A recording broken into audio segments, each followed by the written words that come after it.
My book is about a young American who learns he may be heir to the fortune of a mountaineer from the 1920s who left his money to his lover. And if the young American, whose name is Tristan, can prove that he's related to this woman, then he can inherit the fortune. And the book switches then between World War I in the 1920s and the present day, where the young American, Tristan, is searching for the past. I came to write the book because I was interested in, I guess I'd been interested in history since I was a kid, and I'd always read about Everest, and I'd always read about World War I, and at one point I realized that the same people who had fought in the war were the people who had first gone to climb Mount Everest in the 1920s, and I began to wonder what their personal lives had been like, and that was sort of the beginning of the idea of this fortune and the connection between the past and the present. I think in the beginning Tristan is looking for the obvious thing. He's looking for the fortune, and he's doing something because of the obvious reason. He's doing what he thinks he's supposed to be doing. But as time goes on, he's really trying to decide what's important in his life.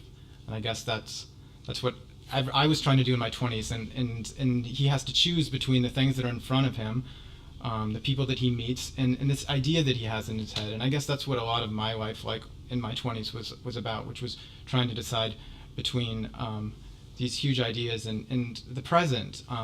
Because once he looks at Ashley and Imogen and this huge story, he begins to have all these questions about why they went to war, and why Ashley climbed mountains, and why Ashley and Imogen couldn't be together.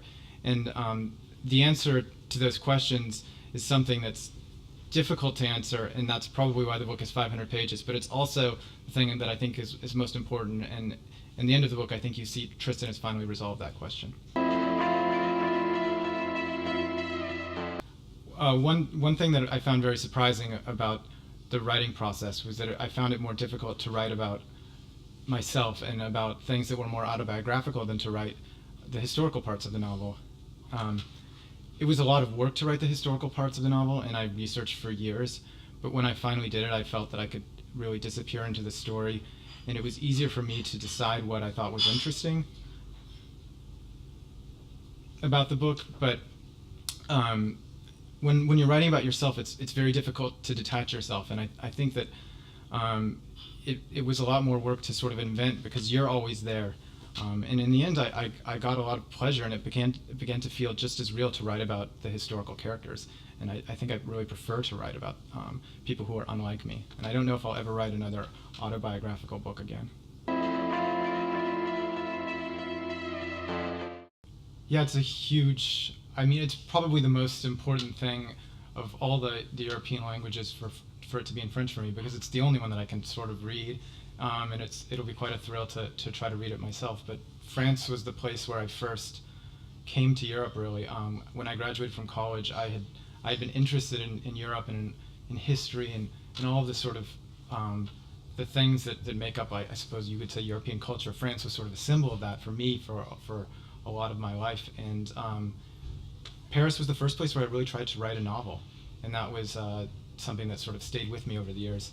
And so it's incredibly important to me to see the book come out in French. Yeah, I'm working on a new novel that's also set in Europe.